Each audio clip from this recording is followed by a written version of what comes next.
শ্রী শ্রী ঠাকুর অনুকূলচন্দ্র বলতেন, ছোট বড় সবারই অল্প বিস্তর অহংকার ও অভিমান আছে। অহংকার ও অভিমানে আঘাত না লাগে এমন করে বলতে হয়। কাউকে 10 জনের সামনে বকাবকি করলেই সাধারণত তার মন খিঁচড়ে যায়। সেই জন্য কাউকে কটু কিছু বলতে গেলেই তাকে আলাদা করে ডেকে নিয়ে বলা ভালো।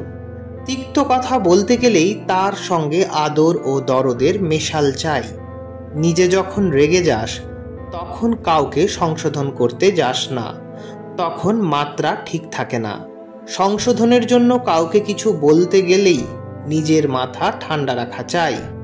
ভুলটা, দোষটা বা অন্যায়টা তার মাথায় ধরিয়ে দেওয়া চাই। তা যদি না ধরাতে পারলে তাহলে কিন্তু তোমার উদ্দেশ্য সিদ্ধ হলো না।